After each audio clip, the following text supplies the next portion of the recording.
So topic of today's lecture is pretty much Fischer's endgames. We will discuss several endgames played by Fischer. Some of them, all of them were very interesting. Most of them, really, really impressive. In some of them, however, I found some crazy discoveries, so we will look at that too. Anyway, so let's get started. So 10 of you in the chat, great. Yeah, let's get started. So Fischer's endgames.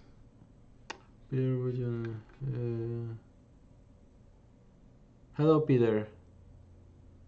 Pozdrowienia from St. Louis. Greetings from St. Louis. How do I pronounce my name exactly? Dariusz Swiercz. This is how you say it exactly in Polish. However, Americanized version of Darius is also fine. Alright, so we're gonna start by talking about this game, I think.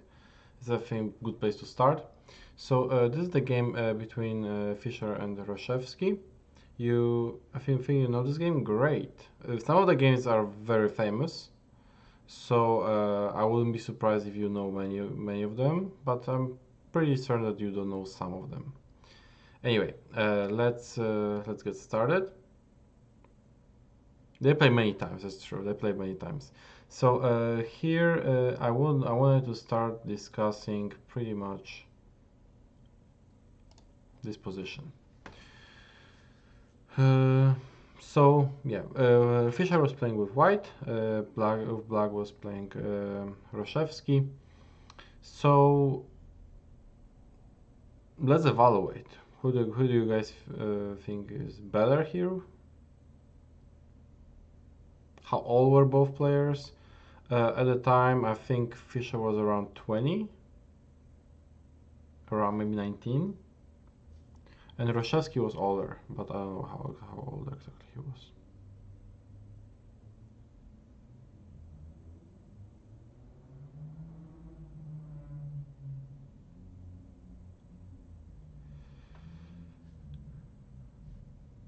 You wanna say white? Okay.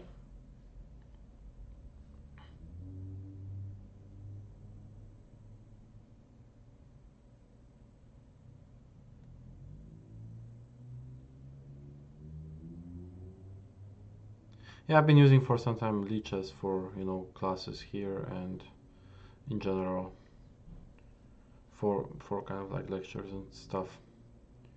The question is, who is better here? White or black? Or equal? Also could be equal.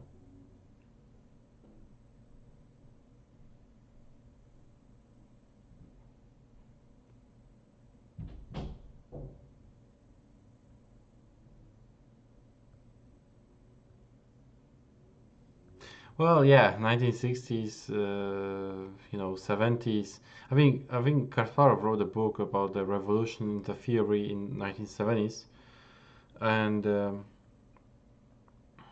yeah, back then, the theory wasn't that developed yet, and which had its also charm, I would say. Hey, Steve.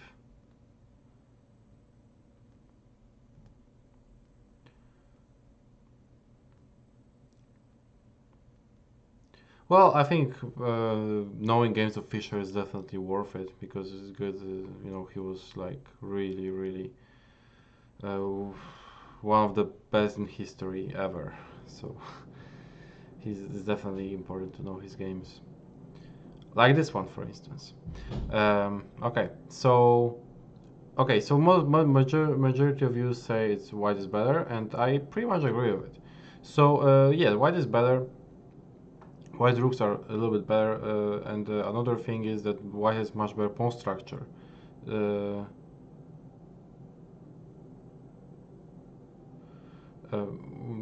Even if black has worse pawn structure. Pawn h7 is definitely a weakness. Pawn on d6 potentially could be a weakness. However, I actually don't think the pawn is too much of a weakness. Let's say if this pawn on h7 was not on h7, but let's say it would be on f7, I don't think black would have had any trouble, to be honest. But pawn on h7, because pawn is sort of like a backward pawn, but we cannot attack it in any way. Like, it's well defended by the king and the bishop, and we'll just play rook with the defending with the rook if we want to. I don't think that it makes such a big deal here into position to pawn d6. But pawn h7 on the other hand, yes, this is definitely a weakness, and as we will see shortly, this was a really big problem in this game for Reshevsky. So why to play in this position? Why Fischer play with king e2? Very logical. Improving the king slightly.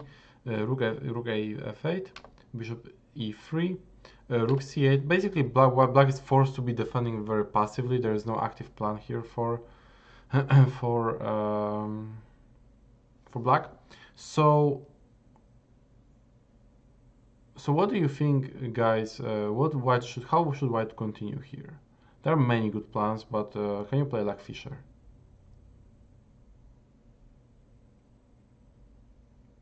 Basically, there's only one weakness, right? So the general rule in such endgames should be to create second weakness and avoid sort of rushing things, which is a rule I already talked last time about.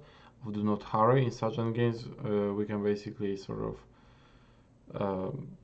there's no need to basically suddenly trade pawns, or like for instance f4. If anyone wants to suggest f4 is possible, but it is premature in my opinion. c4 to prevent b5. Well, if you play c4, I would say that I may at some point actually play b5, maybe even right away, because if then you take, I'll take always rook c2, rook takes b2, I'll have ideas. So this is, I wouldn't be so sure. If you play c4, I'll always have an idea of b5 in order to challenge the pawn structure and get some counterplay. Peter suggests before b5, and yes, before b5 is the best idea right now. Before b5, the idea of before is to play b5 and begin creating second weakness. And actually, it appears that it's not easy to deal with this threat, because if b5 follows, then pawn b7 will be chronically weak and a5 will be opened. So, seeing that, Reshevsky decided to play b5 himself. But b5, the point of before is to actually provoke b5, but white is doing good either way. Either white plays b5 and creates this maybe weakness on a6 or b7, or provokes b5 with close position, but still pawn a6 is a weakness. So here Reshevsky decided to go for b5, but as I wanted to quickly illustrate, let's say after, I don't know, king e6 or something, let's say something like this also wouldn't be pleasant. Let's say rook a1, and basically the rook infiltrates from this side. This white dominates on both sides of the board, and I think this is not really helping. So Reshevsky decided, so b4 was a very good idea, and right now Reshevsky played b5, and right now I think it's remarkable how Fischer was playing this, because okay, engines suggest here like white is winning in many ways, but on human level it's not entirely clear why would be winning. It's only not even extra pawn, pretty much. It's not even extra pawn. Only some strategic, let's say, advantage, positional advantage, but the computer claim is just +5 or something, or it's some nuts evaluation, which is surprising. But let's see how, in human terms, like from human perspective, how Fischer was winning this. He played first move right now, rook d1. Rook retreats. Rook has done a job on d5. Threaten b5. Right now, the rook doesn't do anything. So right now, the idea of rook d1 is to play either rook h3 and rook dh1, or rook a1 and double on the a file. And right now we do not declare yet what we're gonna do. King e6 is very logical, and now we go this way. Rook a1 goes from this side. Rook c6. Yes, black has rook c6, and you know, seemingly everything is fine. Pawn a6 is defended. Pawn h7 is defended. If any from either side, white rooks double, then black also will support, you know, the weakness. Seemingly, you know, hard to make progress here with white. But let's see what happens. That's the point. In such positions, we cannot hurry. There is no need to rush decisions, and we just slowly advance. Gradually improve our position. And yes, rook h3 is what Fischer played. Very nice, money. Rook h3, idea right now, rook h1. The from pawn h7 is clearly weak, because right now if we play rook h1, next move, actually pawn h7 is just lost. There will be no way to defend this pawn. So Reshevsky played bishop f8. And idea is to have idea, of course, of rook c7. So this is what happened, rook h1, rook c7. And right now, Fischer played move rook h4. So idea of rook h4, it's hard to understand, I think. But can you find a move actually here for black? Can you find a kind of like good move here for black? And once you answer this question, we will figure out why rook h4 is just so strong. This is the best example of the rule, do not hurry.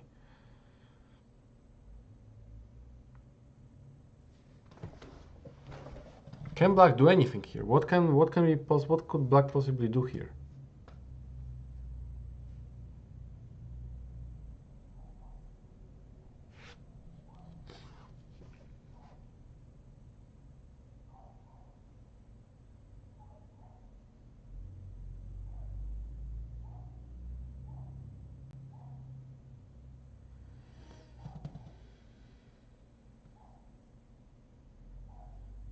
It doesn't stop d5. D5 still can be played.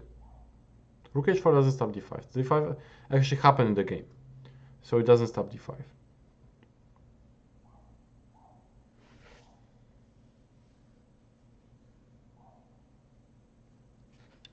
Okay, Elias Bellman's rook f7 you suggested. So what happens after rook f7? What will white do after rook f7?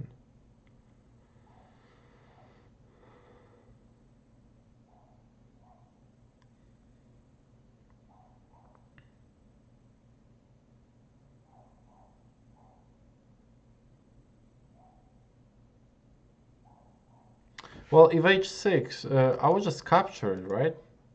Just take stage, h6 just takes. I don't know, it seems like it's just winning. I don't know, I don't like it for black. Advanced chess tactics. Yes, black is in Zugzwang. That's correct. Basically, black in this position is suddenly in Zugzwang. There is no good move. Look, if you ask yourself where to put this bishop at, like here or here, but then pawn h7 will be just lost.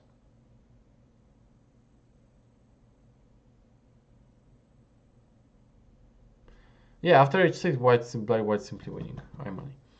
So we can also bishop. We cannot move the bishop. We cannot move the rook because if only square, and then we simply win the h7 pawn. What about the king? If it goes anywhere here, also h7 pawn is lost. If we touch this pawn, of course we either after h6 or h5 we play g takes h6. If a5, we just take it. It's over. So what about this rook? And the thing is that if rook goes here, pawn on h7 is lost. White simply wins this pawn h7. And if rook goes, let's say here, also the same thing happens. And if rook goes anywhere on the 7th rank, let's say here, right now, white can play rook a1. And suddenly bishop from e3 covers a7 square, so the rook cannot go back. And suddenly pawn on a6 is lost. And white wins.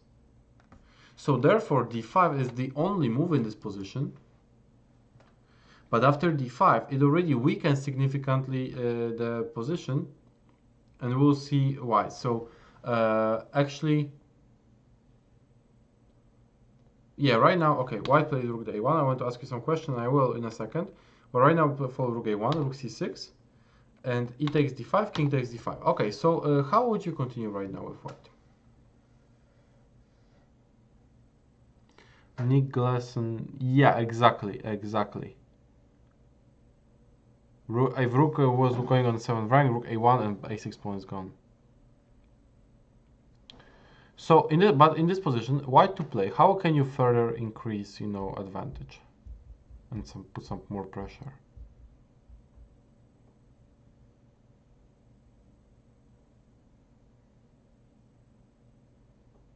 It is white to play right now.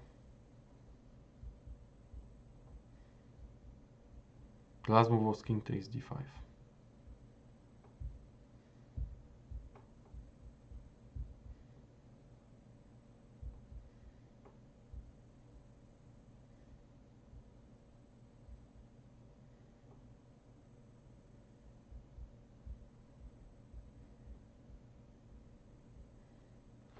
Okay, so there are a few suggestions. F4 Ilias Bulmana. F4 is, I think, I don't know, strategically definitely unsound. One of the, I don't know, moves that I wouldn't consider sort of here. Because F4, just leads to simplifications when you're defending. Simplifications are good for you. Right now we are attacking with white, so we don't want to take trade pawns. We want to keep as many pawns as possible on the board and create some weaknesses. Pawn e5 could be a weakness. You don't know that. Another idea was rook a5 and wins the pawn. Rook a5, I don't know, I'm not sure how it wins the pawn. I just go back king e6, I don't know what's happening then. No, rook a5, rook king just e6 and black is okay. I mean, relatively, of course. And finally, king d3. King d3, it's possible. One of the, let's say, okay, better than rook a5 and f4, definitely. But rook d8 and rook d1, rook d8, as Aymani suggested, and then King Lear followed up. Rook d1, rook d8 is by far the best position, but by far the best move. Improves the position of the rook the most, pins on the back rank, and makes total. Makes black piece totally cramped. And that's what Fischer played. Rook d1, piece activity, the most important thing. King e6, rook d8, basically getting a rook from behind. King f5 followed, and now rook a8, putting the pressure on this pawn a6. So the rook was here, and we rerouted it towards a8. So basically also attacks here, but same, apart from attacking pawn a6, also pins here. So it's much better placed on a8 than it was on a1, right? So in the game follows simply rook e6. Black has to simply wait. And now rook h3. Suddenly rook f3, we just attempt to win the piece. And it appears that sooner or later white will get this rook f3 or rook to f3 anyway, because if, for instance, e4, we can play at least rook f4 with idea rook h4 with idea rook f4. So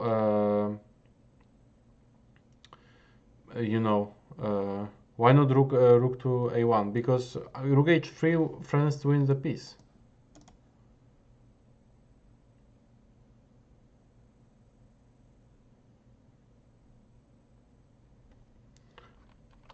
What if bishop c5? If bishop c5, I think maybe I have this.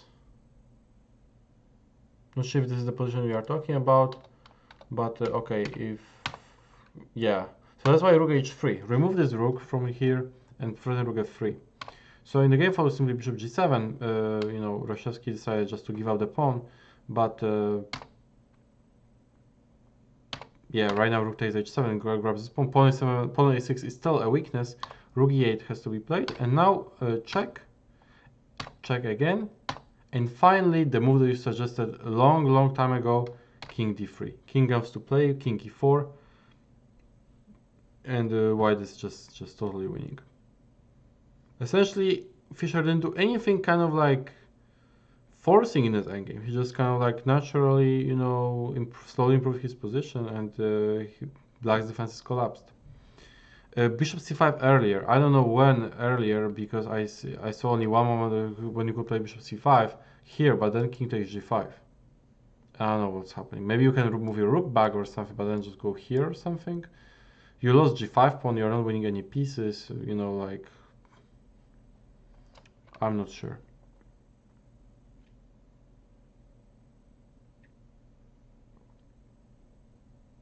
Okay, so this is how the game ended pretty much, because after he grabbed this h7 pawn, rook f7, king g4, f3, king comes to d3, Reshevsky decided to give up the e4 pawn, this, bishop d4, he can, just two extra pawns, this is totally winning, and they played few more moves, but you know, the result was never in doubt, and yeah, bishop f6, and finally nice move, rook e1, basically e7 follows and the game is over. So this is how Fischer managed to win this game. Alright, so the next example will be probably a little bit more famous game. I mean, this was also, I think, pretty well known, but let's look at the next one, which is Fischer Petrosian that I wanted to show. Probably many of you know this game. So let's start from here.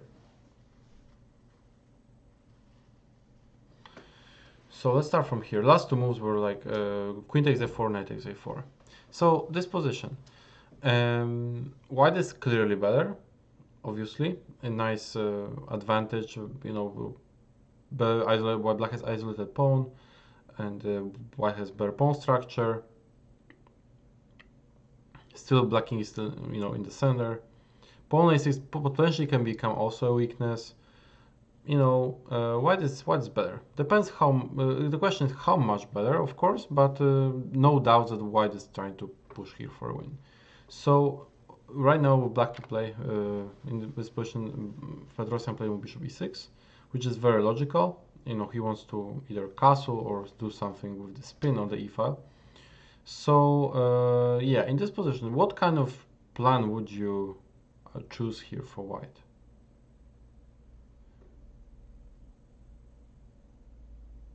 What would you play with white here? And with what plan?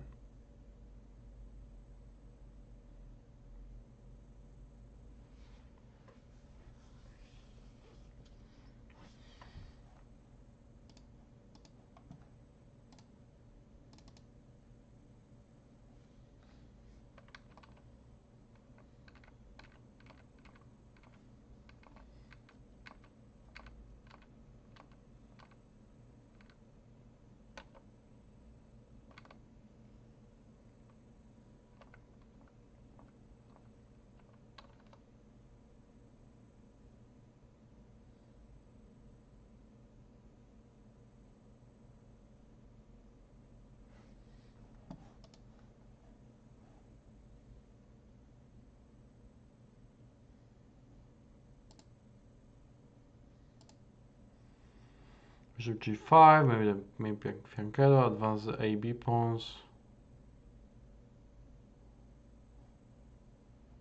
Okay, all of this is possible, obviously.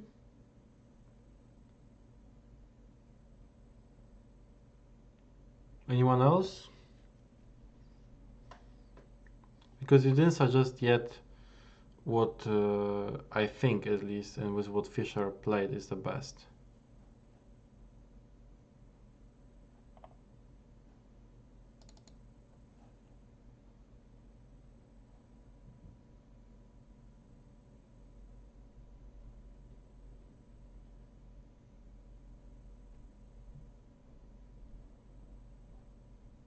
Rook 6 free bishop is not free bishop. My pawn is on f7.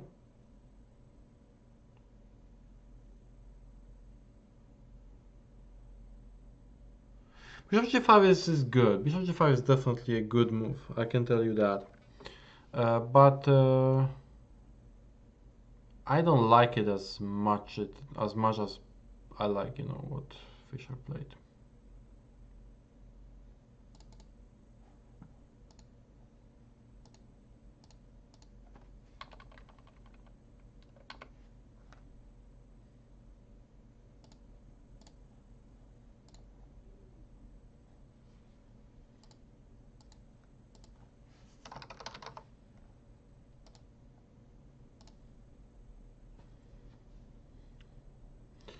F4, rook c1, f4. Okay, so there are many suggestions here. Let's look at that. Basically, okay, the mostly you were suggesting bishop g5. So, and the idea of rook a1, knight c5. So let's see what happens. After bishop g5, let's say I go short castle. Let's say you go rook a1. I may go.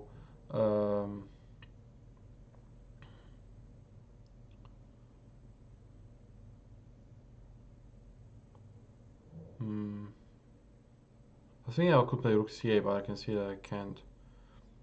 I don't know, maybe rook b8.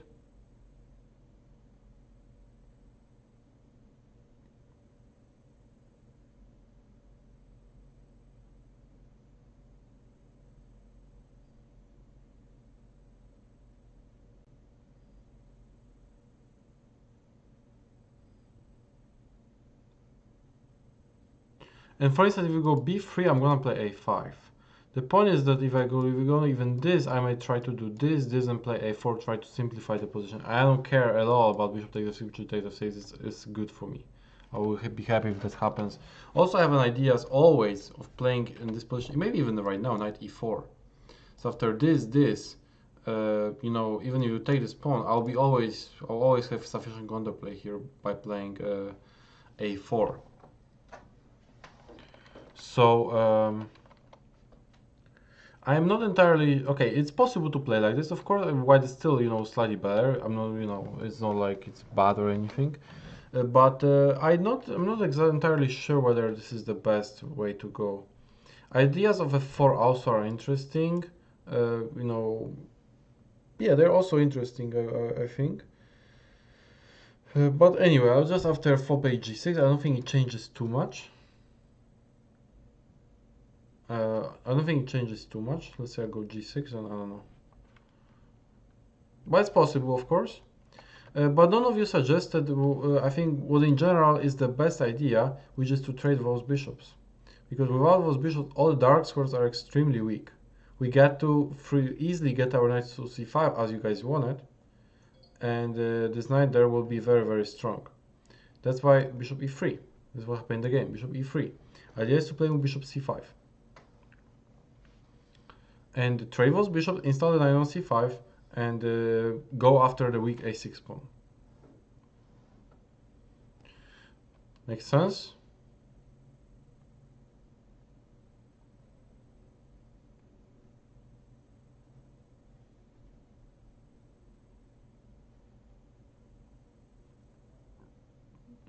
Alright, I'll assume it makes sense. Okay, so in the game follow short castle.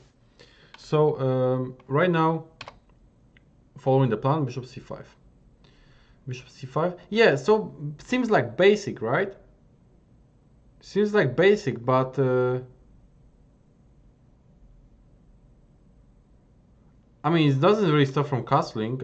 Black can castle either way after anything almost. What if bishop b4 harassing the rook? Good question. I will just remove my rook and play bishop. Sorry, not bishop c6, bishop c5 either way, or even maybe now. Sorry, a3 b4 as well.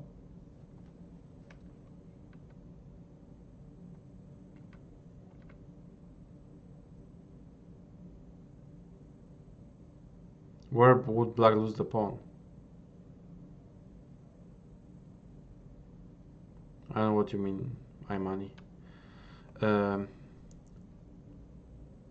Yeah, okay, so basically this idea seems basic, right? Okay, just develop the bishop, nothing extraordinary. Sometimes, you know, moves are, the best moves are not really complicated. It's just kind of like, you know, improve the pieces, like, you know, where they feel like they are, you know, well placed. You know, bishop e3, you know, very logical. Bishop c5 also logical. The kind of beauty of Fischer's play, I think, is that very often he wasn't doing like too difficult moves. He just kind of make it look very simple. But in reality, it's not that simple. You kind of like see the depth of it, and especially we'll see in this game. You know, when he played one of the moves that was, you know, I mean, it's very famous. So I wouldn't be surprised if many of you know this game to start with. So, okay.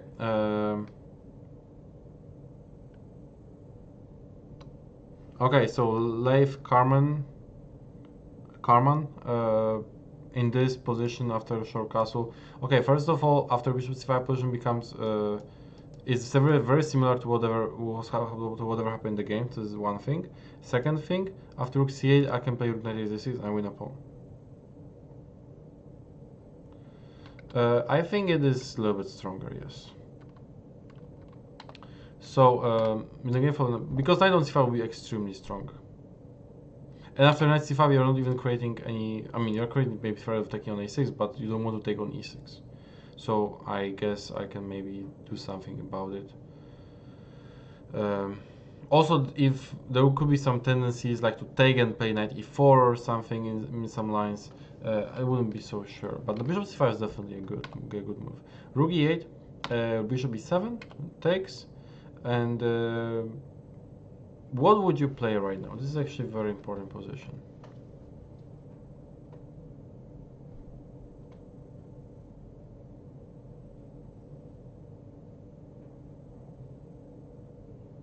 Yeah, pretty much. How to make this back to bring my knight to c5. How to make this happen. Okay, two suggestions here. Knight c5 and b4.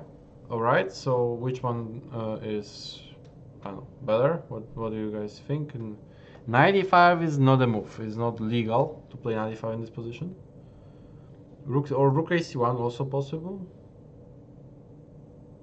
Chess king, you suggest rook ac1 before a3 knight c5. Okay, but if you do all of these moves, I'll also do something with black, right?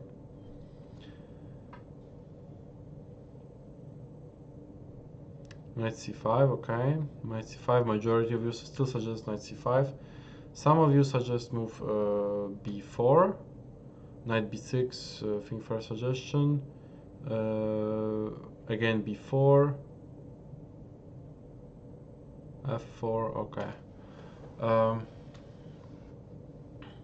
Okay, more people tilting towards b4. And yes, b4 is the best move. b4 is the best move, and let's understand b4. Why b4 is the best move? So basically, pawn a6 is a weakness, and by playing b4, we are fixing this weakness. This weakness will be there. We are making sure that this weakness is there, because after b4, if ever black plays a5, and this is what Aymani said, we do not play a3 right now. a3 would be a mistake. Maybe not a big mistake, but let's say inaccuracy. We can play just b5. We can create immediately a passed pawn. When we can support it, let's say later by. First of all, it's supported by the bishop on d3. We can maybe play a4 in the future by after removing this knight, let's say to c5 or something. You know, rook ac1 is coming, or maybe even rook ab1 would support this pawn. Maybe this pawn can easily go forward quickly. b5, you know, after a5 we always want to push to have the passed pawn. So after b4, you know, right now pawn a6 is a weakness. It's just becoming a weakness, and it is not easy to get rid of it. The problem, for instance, with knight c5 is that right now a5 points on the dark square. It will not be easily attacked. And to be honest, yes, white is better, but I think the white's advantage is pretty much limited, and you know, it would be pretty hard, especially with a player like Petrosian, who was playing with black, who's such a great defender, to break through here. So that's why Fischer played with b4 to fix the weakness on a6 and make sure that this pawn will be a target in the future. I missed something in chat. I don't know.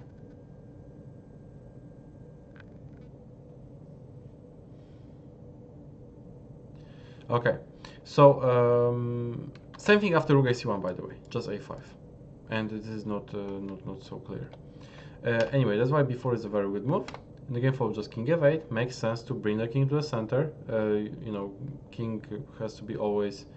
Endgames feel more. In endgames, king should come to the center, so it feels natural to play like that. And okay, someone suggests Leif Karman after knight c5, a5, bishop f5 looks nice. Okay, but I just go rook e8. I just defend, and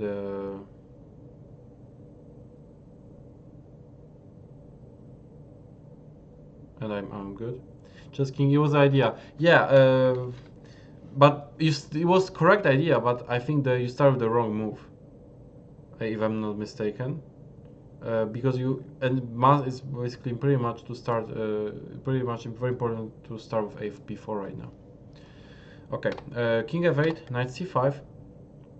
Right now knight comes to c5. You can see the pawn a6 is a big weakness. So a5 of course is met by b5. So Petrosian decided to play move bishop c8, try to defend this pawn passively. I mean, hard to judge him for this move. You know, pawn is a big weakness, so he has to somehow defend it. f3, logical. If rook takes d1, rook takes d1 doesn't change much. Now we only control the e file, and you know, pawn a6 still remains a big weakness. White is clearly better. So right now, Petrosian said play rook e a7, I mean, and try to overprotect there's this pawn and maybe improve this bishop somehow. For instance, this could be an idea. If he could basically bring this bishop back to the game by playing bishop d7, bishop b5, trade those bishops, you know, maybe pawn on a6 will not be such a bad pawn after all if we activate this bishop to b5, right? f3 is logical because similarly to what black is doing by playing king f8, we also need to bring our king to the center with king f2. Kings into endgames need to play as well. That's why it's logical.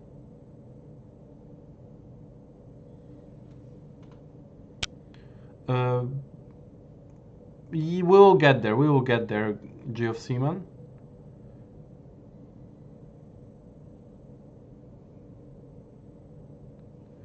Why not to trade and bring another rook? Okay, great question. After take rook e1, bring another rook. King comes to d6 suddenly. King becomes very active. We don't want this king to be active. And on the other hand, if in this position after f3, black wants to take on e1, okay, we'll be very happy to take. Anyway, our rook is coming to the game, but this king remains on the king side passive. That's a big difference. Well, why not f4? You're asking lots of questions, but it's great. I'm glad to answer. I'm happy to answer all of them. I know f4. f4 is also possible. I'm not saying it's impossible, but okay, we can a little bit e4 square. In some lines, maybe some simplifications, maybe some simplifications will occur on the square. For instance, I can play maybe bishop b7 at some point. Not now yet. Of course, I'll lose the piece, but maybe at some point, maybe bishop will come. Let's say maybe this way, and knight d4 will follow. Let's say with some simplifications. Also, whenever this king comes after f4 to king f2. Maybe I use knight g4 sometimes, you know. No need to allow this. No need to allow this. Again, then do not hurry. It's not who faster wins the game, it's about who wins the game in the end. Exactly. Takes the square from the knight. Those two squares, f3, and controls these squares, right? So yeah. In the game for rook a7, where the bishop d7 and the bishop b5. And right now, Fischer play move rook e5, and now bishop d7. So what would you play right now with white?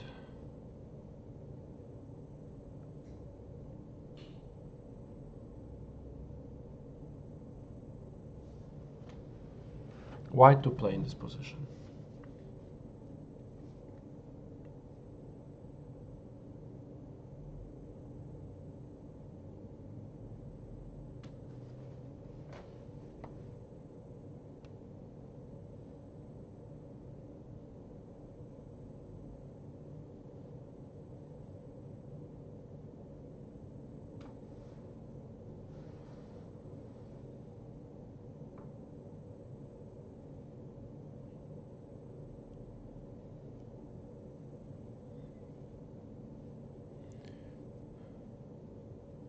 Okay, so you need to ask yourself, what is the idea of bishop d7? Of black playing right now bishop d7.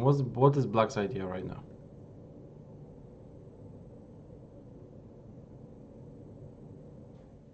I showed it like a few minutes earlier.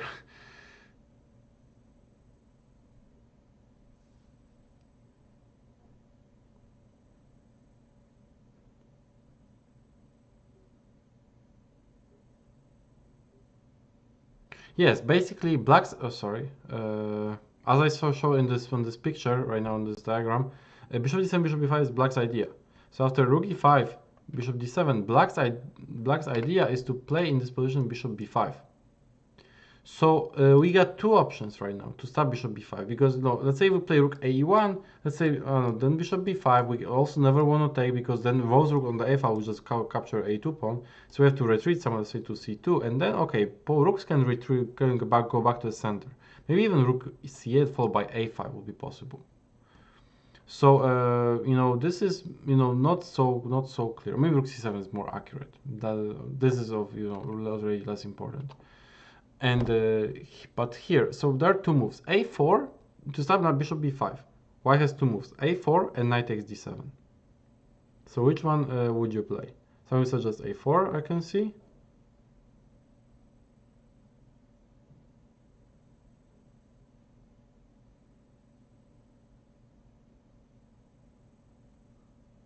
Okay, so here is the thing. A4 is the most natural move. It's the most natural move that everyone would play, but Fischer. And you know, a4. I think I read some analysis about this position. I didn't analyze myself it too deeply, but it's still worth it to show, you know, show this game. You know, I read some analysis about some articles about this endgame that. Basically was proven that a4 was objectively the best move.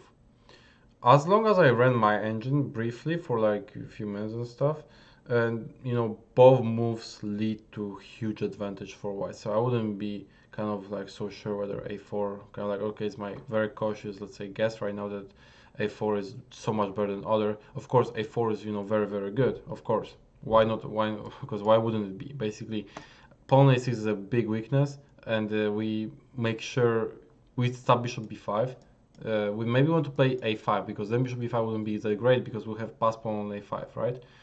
And pawn on you know, a6 is a big weakness. We want to improve the rook. Then knight on c5 is so great. Why would we ever trade it for this passive bishop on d7, right? All those points are valid, totally correct. White is much better. But let's see what Fischer did. He played move knight takes d7. He played knight takes d7, and this is sort of transformation of the advantage. What he did right now is basically he gives away his very strong knight for his opponent's bad bishop.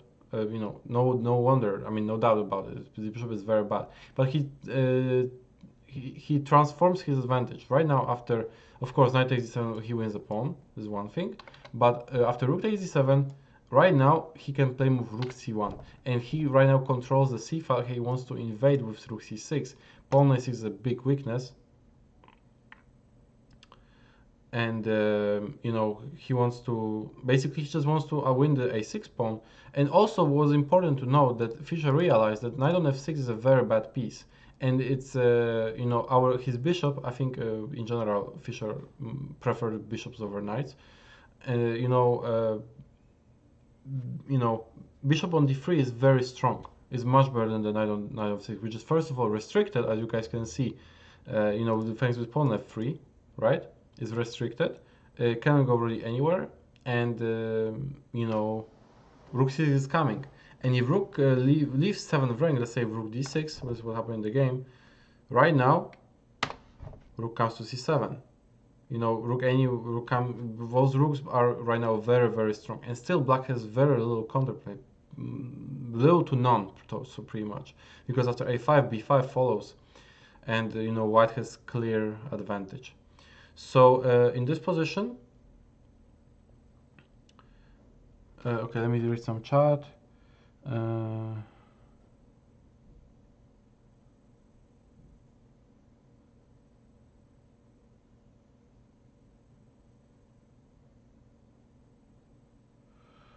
Yeah, pretty much. I mean, yeah, like knight takes d7 eliminates this bishop that potentially could become active, and that's pretty much true because knight has very little chance of getting active because, you know, it's very well restricted. So okay, let's see what happened. Rook c7, knight d7, logical. Rook e2. We have to get our rook back.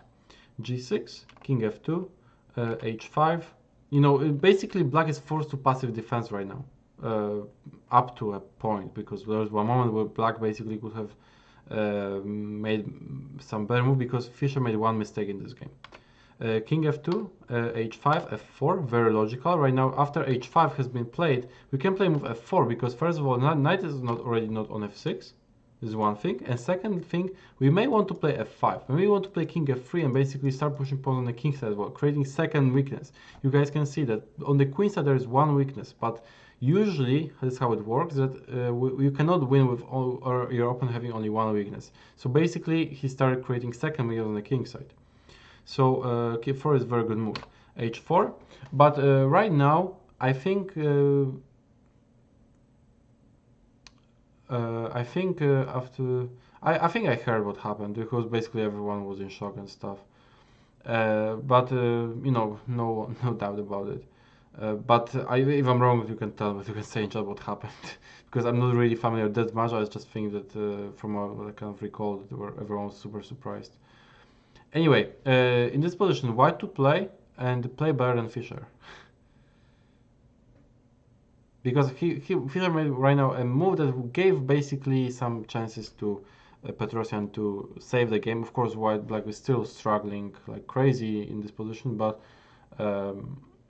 basically with this move he could have nearly won the game right away. Okay, it's not like you know still the game would go on, but white would pretty much be you know winning.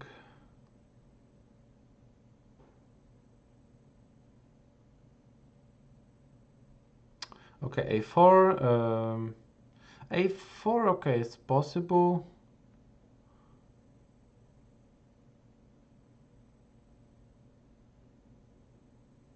Cheskin, you will go h3, stop all h3 counterplay. Well, I don't think there is such a big counterplay with this h3 move and stuff. We would just grab the pawn, it would be just extra pawn.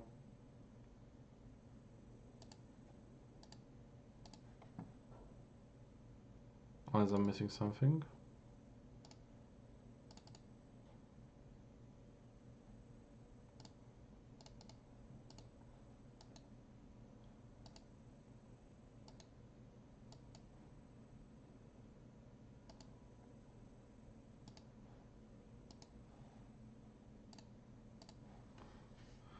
Rook d2, f5, a3, then king f3, rook e3, king f3.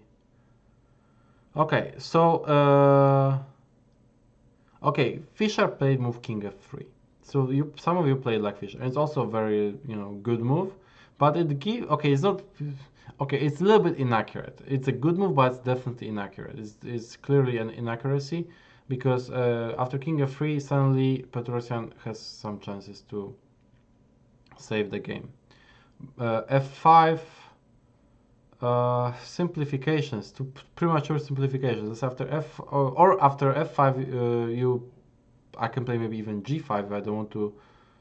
But wait, f5 g takes the5 to start with. After f5 g takes the5. We play bishop takes the5. I go rook f6 and I trade your bishop for my knight.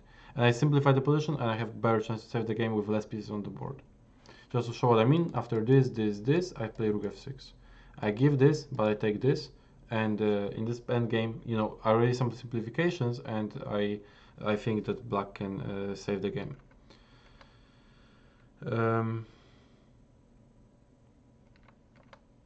What's wrong with g4? Nothing wrong with g4. Nothing wrong with g4, but it's not the best move.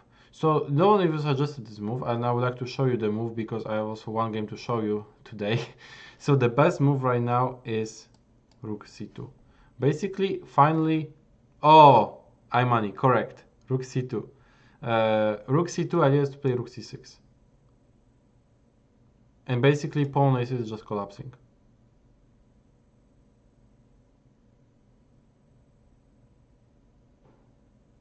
Pawn on a6 is just collapsing, and basically, white wins. So the thing is that after king f3, there is one chance that I think Petrosian had, and he didn't take advantage of his chance because, of course, king f3 comes with an idea of king g4 followed by king takes h4. Oh, you did say this in the beginning? I missed this in the chat. Sorry about that. I apologize. Anyway, King G4, King takes H4. It seems like, you know, the good idea right now for white, and that's why Petrosian played F5, which is a big mistake because it weakens everything. It weakens, you know, entire position. And right now, after in the game follow King E3, and King comes to D4. If given a chance, and if not given a chance, then King D4, King D2. You know, D4, King D2. Everything is just becoming like, you know, extremely weak. Most importantly, 7th rank becomes very weak. And after a move like knight b6, you know, another rook comes to e7 and basically takes you know, just, you know, invades, and you know, rook f7, rook h7, rook h8 mates ideas. It's basically very bad. And this is how the game ended actually. After knight d5, rook f7, simply rook b7, and simply finally bishop c4, and here Petrosian resigned, which is understandable because, you know, it's just lost. Those rooks on 7th rank are just completely dominating. So well, let's see in this position what could have he played after King f3. And okay, I would normally ask you to what to do here, but I think I have to show you because there is one more game I would really like to show you. Knight b6. Knight b6 was the best move suddenly, and the point is that ideas of rook e7 or something like that are met. Start with by rook f6, so nothing really happens, and we need to somehow activate this knight. Without activating this knight, we can just resign. And this is, you know, the game ended like few moves after f5, like 6 moves, and the game was over. But knight b6 was still somewhat, you know, more, I don't know, resilient. So that's why knight b6 had to be played. And the point is that after king g4, black can play d4, basically look for counter, activate this knight somehow, and knight comes to d5. After this, knight takes d5, kind of like triple fork, and the position becomes extremely complicated. I don't think black is any worse anymore. So you have to activate this knight somehow. Even when you have bad position, try to find, you know, the moves that improve your pieces, because if you don't improve your pieces, they will remain bad, and, you know, you will lose without any fight pretty much. So that's why, you know, playing knight b6 in this position was critical. Knight b6, and for instance, I analyzed a little bit, but I didn't find anything particularly, let's say, clear here to how to play here, you know, with white for a win. So for instance, rook ec2. After rook ec2, for instance, I can play d4. Rook e7, rook f6. I just cover here, and again, I want to somehow improve my knight by playing d4, presumably.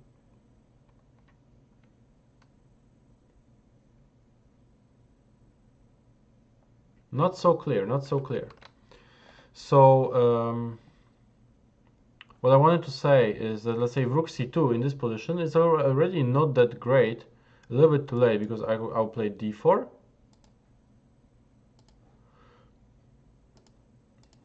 And after, let's say, after, let's say, rook c6, I can play just rook d8. Rook c6, let's say I can go rook d8. And again, my knight comes to d5. So only way to play this was to activate this knight. And of course, white is better, clearly better. But, you know, things are becoming a little bit less clear, let's say, from practical point of view. There are some practical chances that Petrosian could have had in this game still. He didn't do it, and he lost game very quickly because he played with f5, and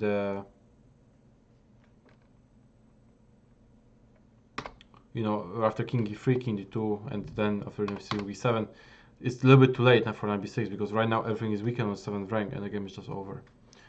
When does Leipzig club stream like this? Grandmaster lessons are on lectures. I mean, are every Wednesday and Thursday, and also on Sundays are kids classes. You can just check the check the schedule on the St. Leipzig club website.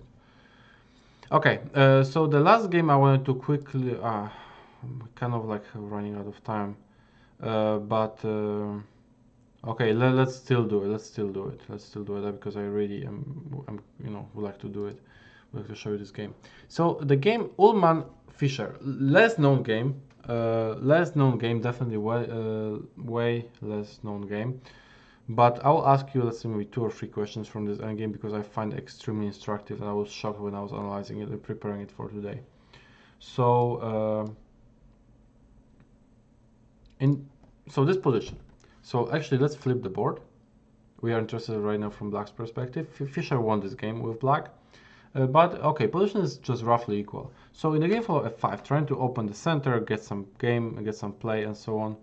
So in this position, you know, Uhlmann decided to take, which is not a bad decision. Alternative was play move b4 after f takes e4, just king e3, and you know, even though we are down a pawn, you know, these pawns are doubled, and it pretty much doesn't matter. Bad position is after king g7, let's say, or something like that is still just equal.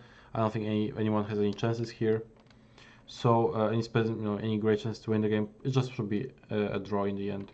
But e takes f5 followed, which is also okay. G takes f5.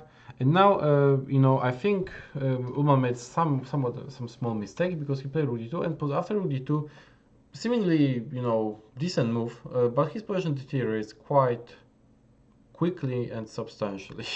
The best move was rook c3. Basically, activate the rook through the third rank and basically go towards those, let's say, squares. Let's say this, or this.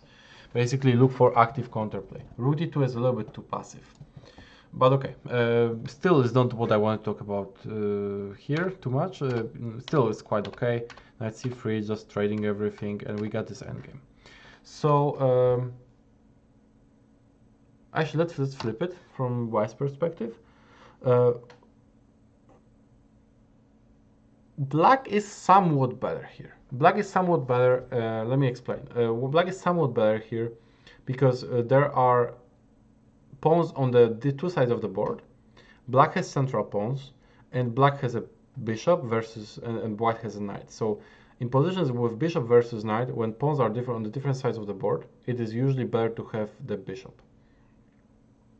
And because of that, simply black is slightly better here. However, with correct defense, the game should obviously end with a draw. So right now, the best defense for white was to play, okay, what he did was correct. Uhlmann with white still, before was fine, b6. But right now, he had to pretty much play with king e3. And after king e3, you know, position, of course, is with slightly better for black. Let's see, bishop e6, just king d3. And, you know, sorry, bishop is king d3. If king f6, you can just play g3 and somehow, you know, just stay together, hold it together. Of course, black has some chances, you know, maybe you try to go from the king side, maybe go back to the center, maybe, you know, attack pawn c4 here and there. It's, of course, black still has some practical chances, but with correct defense, white definitely should you know, defend this. However, this is not what Uhlmann played. Uhlmann played move a4, and it was a big mistake. Suddenly, pawn on c4 is a target, and this is exactly where Fischer capitalized on this mistake. He played bishop e6, and pawn c4 is right now in trouble. You cannot easily defend it, so he played c5. But let's flip this back. B takes c5, b takes c5, king e7. Right now, this king comes towards this pawn, and black simply wins. Black simply wins. But this is not the end of the drama, because the game was still, there was still, like, I think 1 or 2 important moments in this endgame. Supposedly, white is black is just winning. Fischer with black, winning position, winning endgame, should win, right? Well, there was some interesting stuff going on. So let's see what happened. King g3, you know, interesting defensive idea, basically active, but very logical. Activate the king from the king side. Basically play king h4, king g5, maybe get towards h7 pawn. Maybe if black king goes towards, you know, c6 pawn, maybe we can get towards f6 square and get e5 pawn or something like that. Of course, it is not sufficient. Black is winning, but let's see what happened. So in the game follow king d7, king h4, king c6, king g5. And right now, I think one of the simplest paths to win was simply king takes c5. and after king f6, bishop just go back to d7, king e5 and a5, followed by king c4, pawn on a4 is lost. You cannot defend pawn on a4 because I'm gonna play king c4 on the next move. And you know, as I collect pawn on a4, my a pawn will go to the queen. And you know, this kind of like a saying in Polish that chess saying in Polish, sort of like a phrase that knight sort of is like a horsey sort of, and it has short legs. So basically, it will not be able to catch the advanced pawn on the other side of the board right now. Like this a pawn will basically has, like bishop, let's say, has much longer range, right? So, but knights doesn't. Knights don't have such a range. That's why it will pretty much be very difficult for this knight to, you know, defend here. And essentially, black is just winning. So this was the easiest. However, Fischer playing with e4, which is also winning, but is less clear because right now in such endgames, the best way in general is to try to simplify the position, and it's precisely what Uhlmann is doing. He played with g4, f takes g4, and knight takes e4. He got a pair of pawns traded, so it's definitely you know, success. Right now a5 and king f4.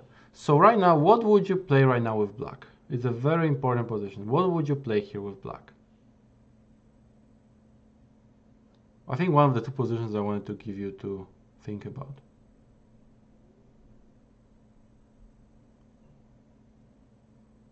There is I will explain. So what to do here with black?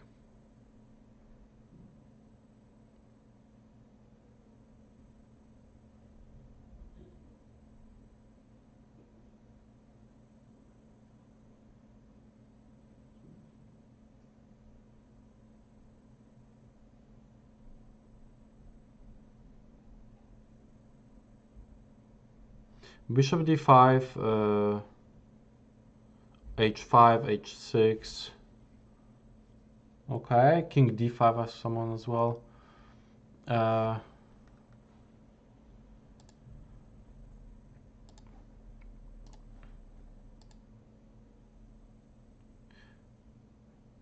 Okay.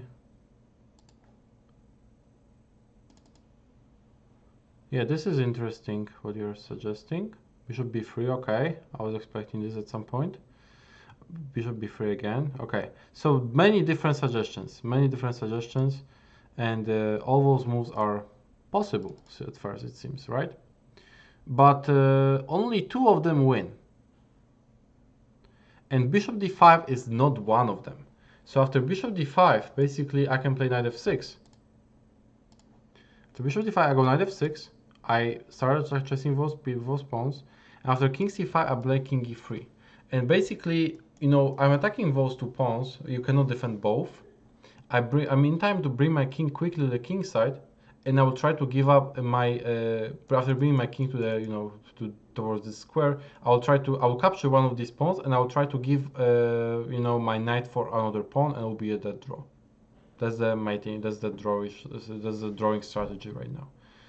So I think this is not sufficient for a win. But the winning idea right now is to play simply move h5. And after move, this is I think the cleanest. h6 also does it, but it's a little bit less clear. And doesn't bishop f3 still win? It doesn't. It doesn't, because after bishop f3, I'm gonna capture on h7. You take here, I guess I simply go back to the g5. Or even f6. Yeah, actually to f6, or just to f6. And yeah, just take this pawn. Sorry. And you know, it's like a race, who's gonna be faster? I think I'm actually gonna be faster with my white pawn if you take my knight. So it's not so clear. It's not so clear. So the best move here is simply h5. h5 is the best move because after knight f6, we simply bishop f7. We protect those two pawns. And because this king is so far away, you know, even after knight h4, king is so far away from the a1 square, this is not sufficient for a draw. And that's why I play king takes 5, king b4. There is no way to stop this. And okay, let's say if knight e4 just bishop g6 or something, and this is not this is winning for black easily. So let's see what happened in the game for bishop b3, and this is a huge mistake, which is basically, and but this is like, I thought at first it's also winning. At first I also I thought at first it's also that it's winning, but it's not. It's that's why I wanted to really show you this. I think it's crazy why to realize that this is not winning, because I mean it seems like it's winning, right? And right now king e3, bishop takes a4, and right now very important move, king d2. King goes back to the king side, and the idea is to play knight f6 to give the, you know, take this pawn, one of these pawns. And yeah, for instance, right now, you know, if you check this with engine, engine will be showing like +3, +4, I mean -3, -4, or something even more for white, for black. But it is, but in reality, it's everywhere is draw.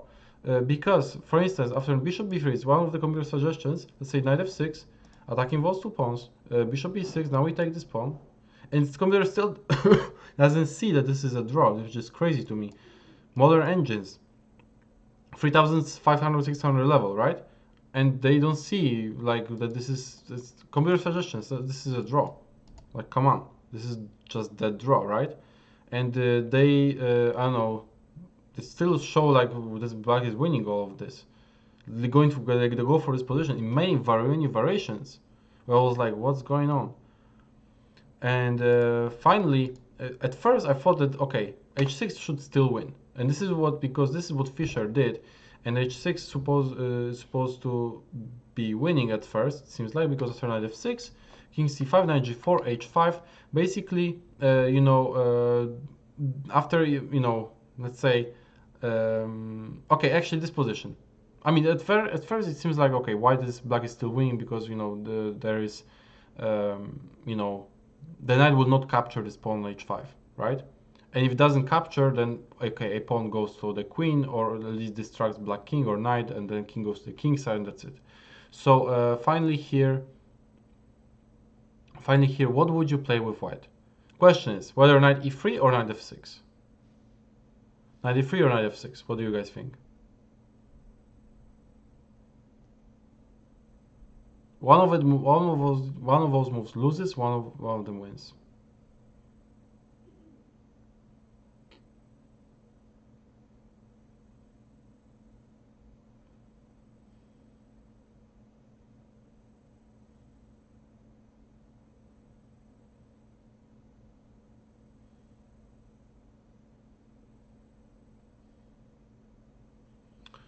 Okay. I had some okay, like 50-50, and pretty much it is like a coin flip decision. Yes, I mean it's either coin flip or you just calculate everything perfectly. But I know it's very difficult to calculate something that's very accurately. But yes, it is a draw, and the point is that you gotta play knight f6. It's more forced. Attacks pawn h5, because let's see what happens first after knight d3. After knight d3, basically the game is just over after king d4.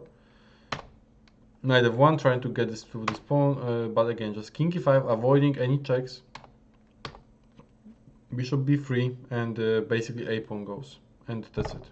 That's it. That's very simple. There is nothing to discuss. If knight g3, here I don't know. I guess it was maybe the game was adjourned or something. I don't know.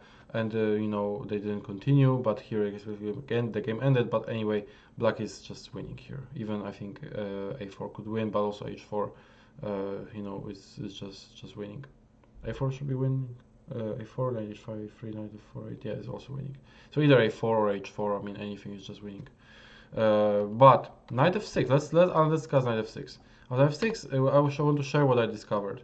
H4, and now back knight g4, and suddenly it's not easy to make progress here with white, because the knight goes towards those squares from where it will harass this h pawn, and it appears that black cannot. At least I couldn't find. Maybe I missed something, but at least what I analyzed, I couldn't find anything here for black. For instance, after I analyzed three moves: king d4, king bishop d7, king c4. After, let's say, king d4. After king d4, I was thinking just simply knight d3. Okay, right now knight f5 is a big threat. if king e4, there is this problem that suddenly knight c4 we go from this side. That's the point. That's the big point. Because right now we are going after the a pawn, and so therefore you cannot go king e4, and otherwise how are you gonna stop these moves? So it seems like this is the move, or or bishop c6, let's say, and after this, but you know we take this pawn, and okay, this is just the draw. After king f6, engine claims that this is winning for black because you know the knight is trapped, doesn't go here, but of course we don't care about it. It's just king c3, right? And just go here, and okay, just draw right away. Here we go. So this is one thing. King d4 is one possibility.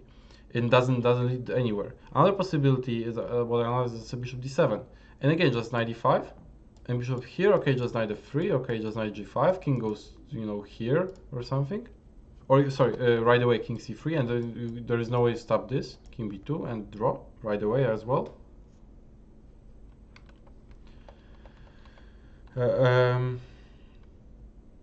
Bishop d7, I just analyzed, right? So after knight g4, what else? I also analyzed king c4. I thought this was pretty tricky, and I think here there is only one way to make a draw. I think knight e. Wait, let me, because I have two moves I don't remember. Hold on. After king c4. I think 95. I think 95. Because after let's say king b4, I go knight f3, and again something like this is a draw by only moves. Because after this bishop e4, seemingly the knight is trapped, right? But again we just go here, and after king b3, seemingly black wins because okay, now the king knight is trapped. King cannot go get to b1, but we just play knight f3, and after bishop takes f3, king b1, draw agreed, right? So king b3 was supposedly a better move, but anyway, here is sort of like the similar thing, because knight f3, bishop b5 analyzed, knight h4, a4, and king is in time to get there. And if bishop d3, the knight comes to the game with knight f3, knight d2 and stuff. So after this, I think this is simply a draw as well, because knight is in time to get there. So basically, to the last tempo. But basically, white can save this, which is nuts. To find such miraculous draw in this position. But yeah, this is what happens. Yeah, so that's all I had for today. I think it was very, very interesting, especially really figuring out that this endgame is suddenly a drawn. I found it, personally very interesting. So I hope you find it interesting too. Okay, that's all I have for today. Take care, guys. I will. I think it was my last lecture for my gym residence for now. Tomorrow, however, I'll have some more stream on Twitch, so stay tuned for that. Feel free to join. All right, take care, guys. Good night. I will talk to you next time. Have a good one.